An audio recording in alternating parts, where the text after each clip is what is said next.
అందరికీ నమస్కారం. నా పేరు కీర్తి వాడ్రేవు. నేను డాలస్ నుంచి మాట్లాడుతున్నమాట. ఇవాళ మనం ఆగస్టు నెలలో వృషభ రాశి వాళ్ళకి ఎలా ఉందో ఇప్పుడు చూద్దాం. ముందుగా ఆగస్టు నెలలో గ్రహాలు ఎక్కడెక్కడ మారుతున్నారో ఇప్పుడు చూద్దాం.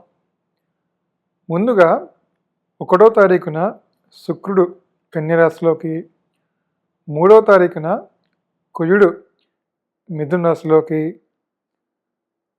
17వ తారీఖున రవి సింహరాశిలోకి, 22వ తారీఖున బుధుడు సింహరాశిలోకి మారుతున్నారన్నమాట. సో ఇట్లా మారినప్పుడు వృషభ రాశి వాళ్ళకి ఎలా ఉందో ఇప్పుడు చూద్దాం. వృషభ రాశి వాళ్ళకి సెకండ్ హౌస్లో కుజుడు. సో సెకండ్ హౌస్లో కుజుడు ఏంటంటే, సెకండ్ హౌస్ ఏం చెప్తుంది అంటే మన మాట, ఇన్కమ్, కుటుంబ స్థానం దీన్ని ఇండికేట్ చేస్తుంది అనమాట. సో ఎప్పుడైతే సెకండ్ హౌస్లో కుజుడు ఉన్నాడో మీరు మాట్లాడే విషయంలో కొంచెం జాగ్రత్తగా ఉంటే మంచిదన్నమాట.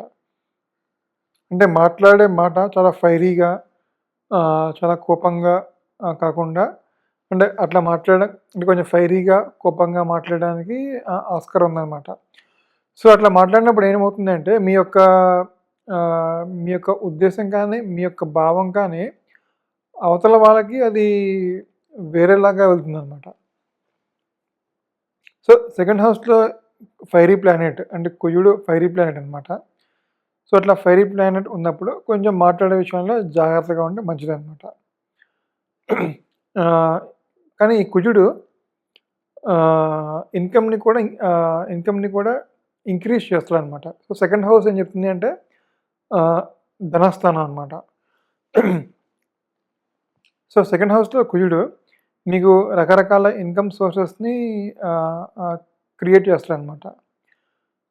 కానీ కుజుడు వ్యయాధిపతి సెకండ్ హౌస్లో ఉంటున్నాడు అనమాట. సో మీకు మనీ వస్తుంది, but at the same time అది అన్నెసరీ ఎక్స్పెండిచర్ కానీ, లేకపోతే అవసరమైన ఎక్స్పెండిచర్కే అది ఖర్చు అయిపోతుంది అనమాట. సో మనీ విషయంలో కొంచెం ఫైనాన్షియల్ డిసిప్లిన్ మెయింటైన్ చేస్తే బాగుంటుంది. అంటే మీకు మనీ వస్తుంది, కానీ అది ఖర్చు పెట్టే విషయంలో కూడా కొంచెం జాగ్రత్తగా ప్లాన్ చేసి ఖర్చు పెడితే అది మీకు బాగుంటుంది అనమాట. అంటే అనవసరమైన ఖర్చు కాకుండా కొంచెం దేన్నైతే మీరు ఇంపార్టెంట్ అనుకుంటారో దానికోసం ఖర్చు పెడితే బాగుంటుంది. సో సెకండ్ హౌస్లో కుజుడు కొంచెం మాట్లాడే విషయంలో, ఈ ఖర్చు పెట్టే విషయంలో కొంచెం జాగ్రత్తగా ఉంటే బాగుంటుందన్నమాట. తర్వాత 4th హౌస్లో రవి బుధులు, ఇది చాలా మంచి కాంబినేషన్. సో కుటుంబ స్థానం బలంగా ఉంది. సో ఎప్పుడైతే కుటుంబ స్థానం అంటే సో 4th హౌస్ ఏం చెప్తుంది అంటే డొమెస్టిక్ లైఫ్, డొమెస్టిక్ ఎన్వైర్న్మెంట్, కుటుంబంలో వాతావరణం దాన్ని ఇండికేట్ చేస్తుంది అనమాట. సో చతుర్థాధిపతి చతుర్థంలో, అదేవిధంగా పంచమాధిపతి అయినటువంటి బుధుడు కూడా చతుర్థంలో ఉండడం బట్టి మీకు డొమెస్టిక్ లైఫ్ లేకపోతే ఇంట్లో వాతావరణం అన్నది బాగుంటుంది అనమాట. సో కుటుంబంలో వాతావరణం ప్లెజెంట్గా, కొంచెం హ్యాపీగా ఉంటుంది అనమాట. సో అంటే చిన్న చిన్న ఇబ్బందులు ఉన్న కుటుంబపరమైన వాతావరణం బాగుంటుంది అనమాట. సో అలాగే ఎవరైనా కొత్త ఇల్లు కానీ, కొత్త వాహనం కానీ పర్చేస్ చేయాలనుకుంటే కనుక ఇది మంచి టైం. సో రియల్ ఎస్టేట్, నేను చెప్పే కదా ఇల్లు, వాహనం అని. సో రియల్ ఎస్టేట్లో కూడా ఎవరైనా రియల్ ఎస్టేట్లో ఉంటే కానీ వాళ్ళకు కూడా బాగుంది ఈ మంత్. సో సో ఈ చతుర్థంలో రవి బుధులు దశమ స్థానాన్ని చూస్తారనమాట. సో దశమ స్థానం అన్నది హౌస్ ఆఫ్ ప్రొఫెషన్. సో ఎప్పుడైతే రవి దశమ స్థానాన్ని చూస్తున్నాడో మీ వృత్తిపరంగా మీకు అత్యద్భుతంగా ఉంటుందన్నమాట.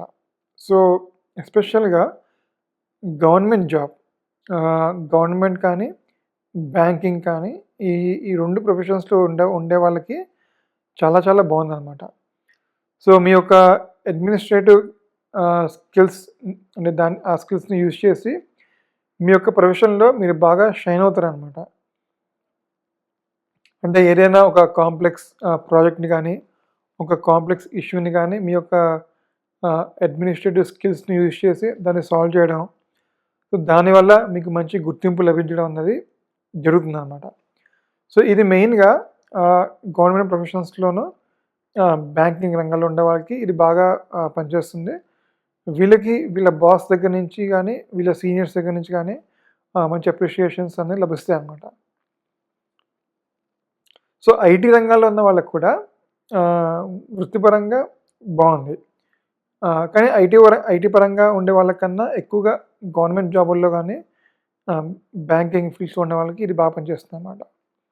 సో ఓవరాల్గా ప్రొఫెషన్ పరంగా ఇది బాగుంది. అంటే ఇర్రెస్పెక్టివ్ ఆఫ్ బ్యాంకింగ్ కానీ, ఐటీ కానీ, గవర్నమెంట్ జాబ్ కానీ, ప్రొఫెషన్ పరంగా వృషభ రాశి వాళ్ళకి ఈ నెల అత్యద్భుతంగా ఉందన్నమాట. నెక్స్ట్ పంచమంలో శుక్రుడు. సో పంచమంలో శుక్రుడు వృషభ రాశి వాళ్ళకి రాష్ట్రాధిపతి శుక్రుడు పంచమంలో ఉన్నారనమాట. ఇది కూడా చాలా చాలా మంచి ప్లేస్మెంట్. అంటే ఈవెన్ దో పంచమంలో శుక్రుడు నీచలో ఉన్న శుక్రుడు రాష్ట్రాధిపతి. సో పంచమస్థానం అన్నది ఫ్రెండ్లీ, అంటే కన్యాస్థానం అన్నది శుక్రుడికి ఫ్రెండ్లీ హౌస్ అనమాట ఇది. సో ఇక్కడ ఏంటంటే వైవాహిక దాంపత్య జీవితంలో ఏమైనా చిన్న చిన్న ఇబ్బందులు కలిగినా అవి క్లియర్ అయిపోతాయి అన్నమాట.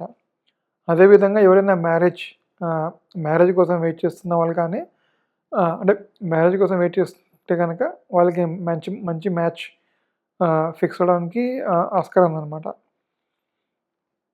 సో చిల్డ్రన్ తోటి రిలేషన్షిప్, సో చిల్డ్రన్ తోటి రిలేషన్షిప్స్ కూడా ఈ మంత్ బాగుందన్నమాట. సో ఏమైనా చిన్న చిన్న ఇబ్బందులు, చిన్న చిన్న సమస్యలు వస్తాయి. బట్ అవన్నీ ఓవర్కమ్ చేసి మీ దాంపత్యంలో కానీ, మీ చిల్డ్రన్ తోటి ఒక రిలేషన్షిప్స్లో మీకు మంచిగా ఉంటుంది. సో ఎవరైనా మ్యారేజ్ ప్రయత్నిస్తున్నా కూడా వాళ్ళకు కూడా బాగుందన్నమాట. సో ఓవరాల్గా వృషభ రాశి వాళ్ళకి ఈ నెలంతా బాగుంది. కాకపోతే మాట్లాడే విషయంలోనూ, ఖర్చుల విషయంలో కొంచెం జాగ్రత్తగా ఉంటే కనుక మిగిలినంతా బాగానే ఉందన్నమాట. సో వృషభ రాశి వాళ్ళు ప్రతి మంగళవారం సుబ్రహ్మణ్య స్వామిని కనుక పూజిస్తే కనుక వృషభ రాశి వాళ్ళకి ఈ నెలంతా బాగానే ఉందన్నమాట. సో ఇది నాకు తెలుస్తున్నంత వరకు వృషభ రాశి గురించి. మళ్ళీ ఇంకో రాశి గురించి ఇంకో వీడియోతో మళ్ళీ కలుద్దాం. అంతవరకు థ్యాంక్ యూ.